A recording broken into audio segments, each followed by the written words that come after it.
I can.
Mic check 1, 2, 3, 4, 5, 6, 7, 8, 9, 10. Mic check for anyone who needs it. 1, 2, 3, 4, 5, 6, 7, 8, 9, 10. NTSB press conference 2:45 p.m.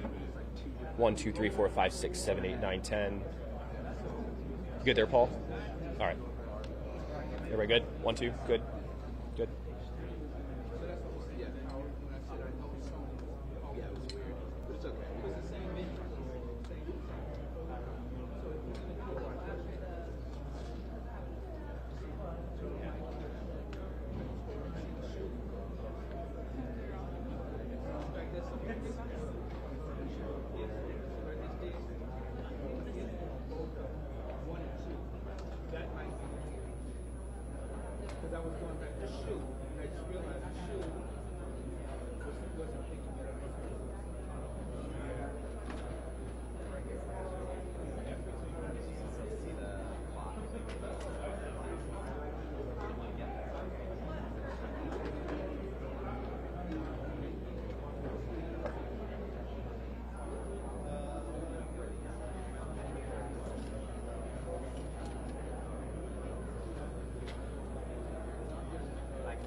Yeah, the main shop. I haven't switched anything or done anything. I just want to make sure I'll check again. I don't think it's coming through the search of the main thing or something like that. And you can see the NTSB at the end, the National Transport Safety Guard, big banner.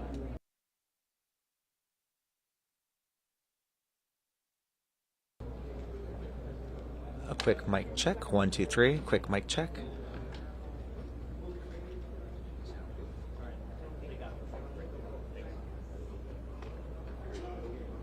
Oh, that's good.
Yeah.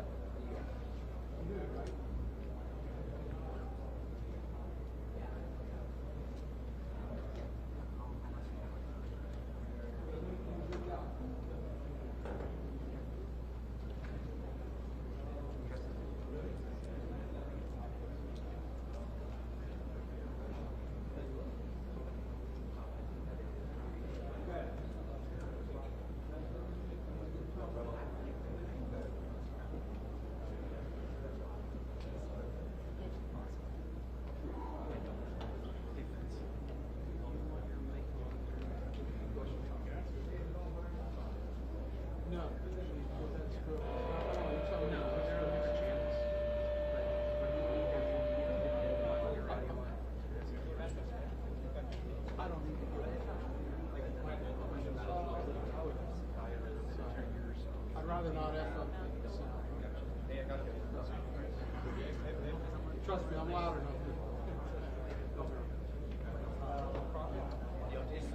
Yeah, sure. What's that?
Well,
Mic check one. Mic check 1 2 1 2.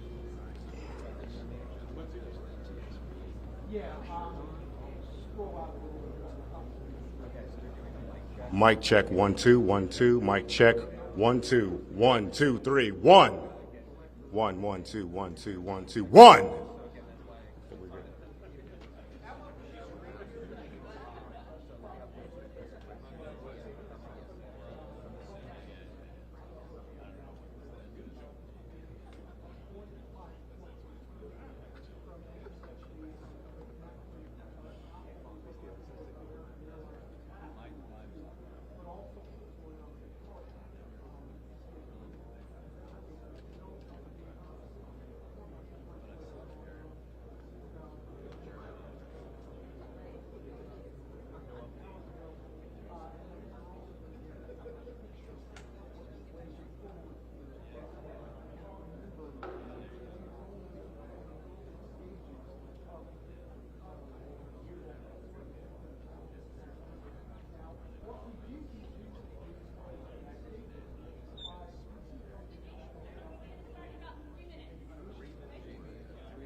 Thank you for joining us. My name is Jennifer Homendy, and I'm the chairwoman of the National Transportation Safety Board.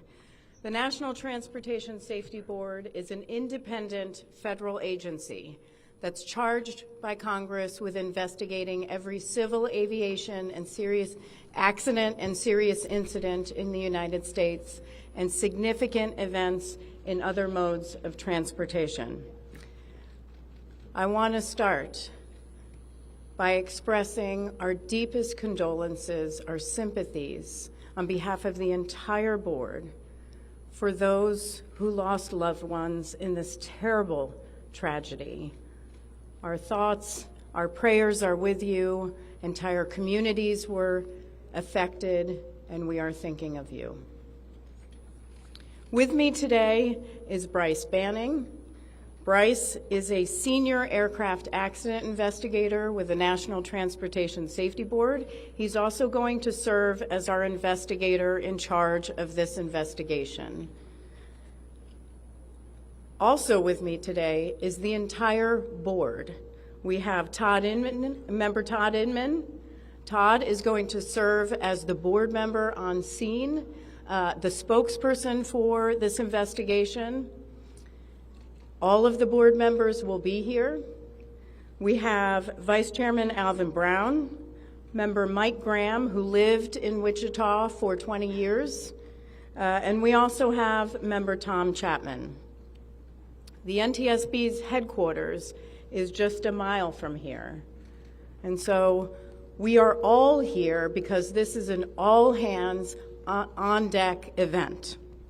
And we're here to assure the American people that we are going to leave no stone unturned in this investigation. We are going to conduct a thorough investigation of this entire tragedy, looking at the facts. Now, with that, I want to level set. When we go to the scene, and we were here last night, we allow the responders to do their important safety mission, which in this case was search and rescue and recovery. We stand back to allow them to do their important safety mission. And so this, for us, is our first full day on scene with our entire crew coming together. We have about nearly 50 people on scene, and in addition to our resources back at headquarters in our labs and throughout the agency. So with that said, we are not going to get into specific facts in this press conference. I want to level set here. We're going to get into our investigative process. As we are able to confirm factual information, we will provide that. I do want to say this is a whole of government effort. I was able to brief, along with others, the President of the United States and the Vice President this afternoon. I want to thank them for their leadership, for their tremendous support of the NTSB, for our investigators, and for the responders that are on scene doing an important mission. I also want to thank Secretary Sean Duffy, who I was communicating with early on after we first got word of this tragedy. We've been working together throughout the day, along with his team at the DOT and within FAA. I also want to thank Secretary Pete Hegseth, who was also integral in working with us today. Chris Rocheleau, the acting administrator of the Federal Aviation Administration. We've heard from many members of Congress on both sides of the aisle, and so I will say this is a tremendous, one more time, whole of government effort. I also want to take a moment and thank the many, many responders that have been on scene. It has been an incredible effort. And I will have a full list that I will provide, that we will provide tomorrow, but I do want to thank them for all their work. With that, I'm going to turn it over to Member Inman for additional remarks.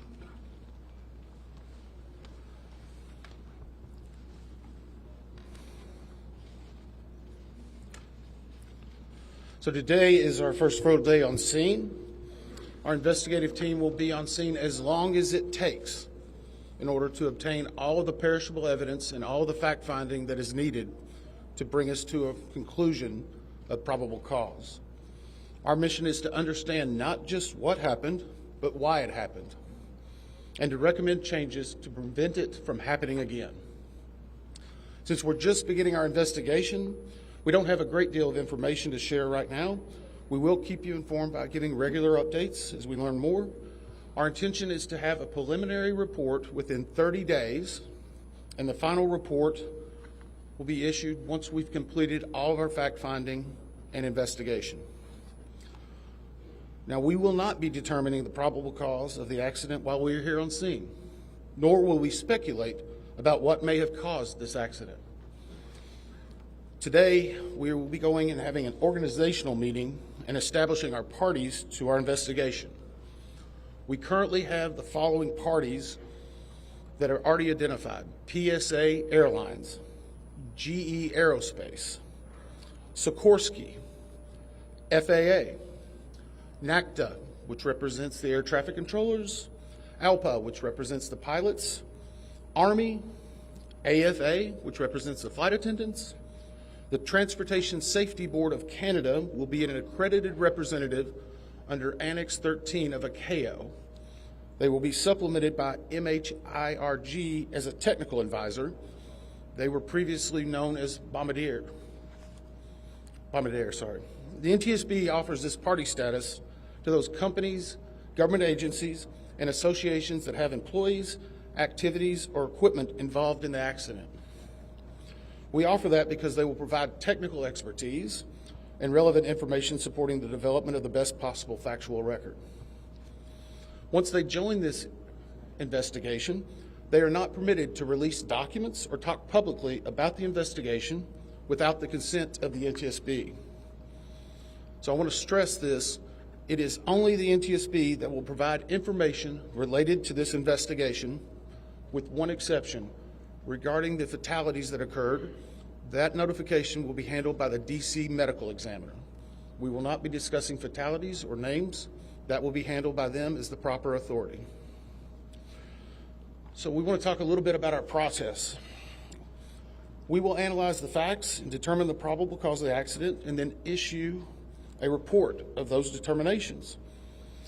I also want to talk a little bit about some additional people that are here with us, and they're very important to us, and that is our family assistance group. Later today, we will be briefing the families. We normally try to do this before a media event, but in this case, they're still arriving. Our family assistance specialists are already working closely with local officials and others to help assist them in their efforts to support everyone that's affected by this accident. And let me just reiterate what the chair said. A loss of life in an aviation accident is very unusual in the United States, and our heartfelt sorrow goes out to everyone that's affected. It affects us, it affects everyone around us. There are a lot of people hurting today. We will help find out what happened. We will do it factually, and we will do it accurately. As part of this, we are going to be standing up some specific working groups. Those working groups will be operations. They will be looking at the history of the accident flight and crew members' duties for as many days before the crash as appears relevant. We'll be forming a structures group, which will be the documentation of the airframe wreckage and the accident scene, including calculation of impact angles to help determine the plane's pre-impact course and altitude. We'll have a power plants group. They will do the examination of the engines and the engine accessories. We'll have a systems group. They will study the components of the plane's hydraulic, electrical, pneumatic, and associated systems, together with the instruments and elements of the flight control system. We'll have an air traffic control group. They will do reconstruction and review of air traffic control systems provided to and including acquisition of pertinent flight track surveillance information, what you might typically think of as radar or ADSB, along with controller-pilot communications. We will also have a survival factors group. They will be doing the documentation of impact, forces and injuries, community emergency planning, and all crash and fire rescue efforts. Also, due to the unique nature of this crash, we will be having a helicopter group as well. Lastly, we will have a human performance group, and this will not be its own group. It will actually be a part of the operations, air traffic control, and helicopter groups.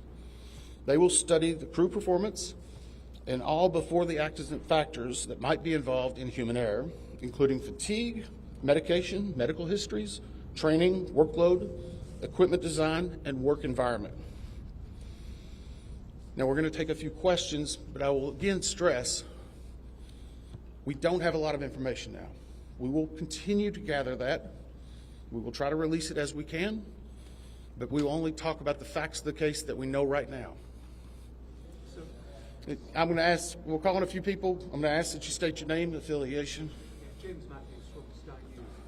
So we've heard from President Trump today talking about DEI hiring policies within the FAA and associating that with the cause of this accident. What do you say to that?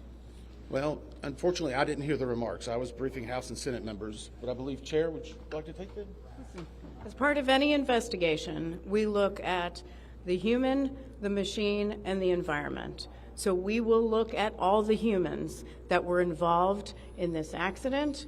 Again, we will look at the aircraft, we will look at the helicopter, we will look at the environment in which they were operating in. That is standard in any part of our investigation. I'll turn it back. Chair, can I ask you, has the flight data recorder been recovered yet? And what is the difficulty in a water disaster like this, which presents a very difficult environment for your investigators and the people out on the water? Well, the question was on the flight data recorders. And we have not recovered the flight data recorders yet. We know they're there. They are underwater. This is not unusual for the NTSB. We have many times recovered flight data recorders in water. We have our lab right here that is about a mile from the NTSB, so it's not unusual. And once we get those, we'll be able to get those read and information from them to be able to provide further information to you. I'm going to turn it back over to Member Inman. Sir. Henry with CBS News. Earlier today, Defense Secretary Pete Hegseth said a mistake was made last night. Based off of you all's initial investigations and preliminary findings, have you all been able to tell whether this was human error or mechanical failure? The question was, has there been human error or mechanical failure? We don't know what we know just yet. We do not know enough facts to be able to rule in or out human factor, mechanical factors. That is part of the NTSB investigative process and where all of these groups will come together. It's one of the reasons why the NTSB is known as the gold standard. We will take the time that's necessary, but I'd also like to reiterate, if we find something that is a significant issue that warrants immediate action, we will not hesitate to make those recommendations and make them public. We have a good track record on that, and we want to continue doing so. Sir. Hello, Sir. Tom Costello with NBC News. Does it hurt your investigative process, maybe for the chairman, does it hurt your investigative process to have the president already suggesting possible causes here as you try to keep an open mind and begin this investigation? Thank you, Chair. Tom, with all due respect, I think the press also likes to state what probable cause is before we get to the probable cause. So what I'm going to say is you need to give us time. You need to give NTSB, it's not that we don't have information. We do have information. We have data. We have substantial amounts of information. We need to verify information. We need to take our time to make sure it is accurate. That's best for you. That's important for the families. It's important for legislators who are seeking answers to try to figure out what they're going to do about this. And so it will take time. We do have a lot of information, but we need some time to verify that. Yeah, member Chase Williams with Fox Business. I'm wondering about the conditions in the tower last night. Were there any performance issues in the past with any of these controllers? Anything of that? The question is about controllers. As I said, we are just now forming the groups. The controllers do have union representation, which they are entitled to. They'll be working with our party system and our party groups. They'll be conducting interviews. Those interviews will need to be analyzed, transcribed, and other team members will need to look over it. It'll be a long process, but we will go through the entire history. Michelle Belgray, The Independent. My question is for the chairwoman. Can you tell us more about what the president and the vice president's responses were when you briefed them this afternoon? Sure. So the question was about my briefing for the president and the vice president. As is standard, we offer briefings on our process and what we know, and this was a briefing with the president and vice president and with Secretary Duffy and Secretary Hegseth and also the acting administrator of the FAA. There was discussion on what we know so far and our process, and that was about it. Madam Chairwoman, Stephanie Ramos with ABC News. Similar to Tom Costello's question, the president has stated what may have caused the crash, stating common sense. Does that affect your progress at all at this early stage? Yeah, so the NTSB, we conduct an important safety mission where we take a very careful approach. I'm sorry, the question was on speculating during investigations, which is we often hear about. What I will say is we look at facts on our investigation, and that will take some time. And at some point, we'll be able to provide that factual information, as Member Inman said, and provide that hopefully tomorrow. Hang on a second. Dave. Jefferson from Reuters. Have you been able to retrieve the black boxes from the helicopter? Has the military decided whether they're going to read those to the NTSB? And what about the ATC tapes? So the question was about black boxes, which are referred to as black boxes, which are typically orange. We have not recovered any of the boxes involved yet. We feel comfortable and confident that we will be able to. Right now, recovery of life is probably the most important in those that were involved. I mean, there are still ongoing recovery efforts involving the fatalities involved, along with some debris is coming out as well. We will make sure that that perishable evidence is maintained. We have a great process for that. We will probably have more than one black box, so to speak. It's our understanding that the Sikorsky helicopter is equipped with some form of recording devices, and those will be read either by the DoD or by us. We have a good starting relationship with them, and we've already made agreements in order to be able to do that. So I feel comfortable in what we're going to be doing. The other question was about air traffic control.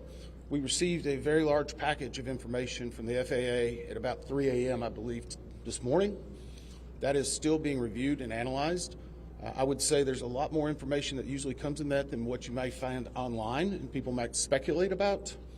And that is part of that overall process where we take the time to get the information correct and to make sure all the parties are engaged and involved and can fact check that information. One. Jake Cohen from CNN. Can you tell me if the NTSB has reviewed this FAA internal report that has been cited by the New York Times indicating that the controller that was on duty at the time of the crash was doing a job that's usually done by two people? We have not reviewed any specific reports about the controllers at this time, at least from the leadership team. Our investigators are continuing to pull all that information, their personnel records, their files, where they were at, whether they were fatigued. All that information will be part of that investigative process. But right now, we can't speculate on anything that may have been reported in the media until we get the opportunity to validate and understand how it impacts the investigation. We're going to take just a few more questions. Sir? Yes, Orange Conheim, Zebra Magazine. What's the process and the logistics like of bringing the families in? Are they coming into the airport? And how are you going to sort of treat the sensitivity of bringing them to the place where this tragedy happened? So the question is about the families. And many of those families are still en route. Some are still being notified from both the military and from the commercial crash. There is a family assistance facility that's being stood up by American and PSA Airlines in Bethesda, Maryland. They've already been working on that, standing it up. Our team from our disaster assistance team has also been coordinating with them. We plan on briefing them. It is customary that at some point, if the families wish to go to part of the accident site, that we would arrange such a thing, but it will only be when we know that it's safe, we have the correct perishable evidence, and we can do it in the proper modesty that should be for those family members. It will be a little bit of a process, but it will take some time. Sir, to follow up on the air traffic control system. No, sir, or are you? I know that Marielle Carbone with DC News now. We heard from some witnesses that they saw people were able to come down the slides of the plane. Has there been any indication that people made it off the plane into the water? Well, again, we will not speak to the fatalities. The D.C. medical examiner will, but I think the D.C. fire chief this morning very succinctly said correctly that we believe there are no survivors. But were they off the plane? Like, did they even get out of the plane? Last question. So, hang on one second. Right now, we're going through the debris fields. Nothing we've seen would indicate that maybe slides or chutes were deployed. It was a very quick, rapid impact. But we've seen nothing in that regard so far from the evidence we had, but we still need to verify all of that information. One more question? For example, the 57, are you going to be looking at the family member's cell phone? Go ahead. Jeff Cook, ABC News. What do you know about the altitude of the helicopter at the moment of impact? And can you talk about the procedure for such helicopters in that area? The question was about the helicopter procedures. And in D.C., it's kind of a unique environment. We've been getting briefed more and more by the FAA. I'm not an air traffic control specialist, but they're actually helicopter zones, if you will, or tracks. And this one was transiting, I believe, from track 1 to 4 as part of their normal procedure. If you live in D.C., you see a lot of helicopters going down into this area. So there's a very well-defined system in that regard. As far as altitude, until we get the additional information, we can't validate or basically corroborate any of that until we get more of the electronic data and the data that's on the plane. I do want to clarify one question that also came about cell phones. You know, in today's age and time, a lot of electronics and other devices do contain a lot of different information. We've found on a number of our accidents that we actually are notified through a smartphone that may sense that. As part of our process, we will obviously treat all of the effects of the deceased with dignity. We are already starting to pull that information together. If we feel that it's necessary to find or pull some of that information, we will work with the families and make sure we do it in a manner that's respectful for them and their privacy. But right now, we don't have any plans specifically on that amount, on that area until we need to. Thank you very much.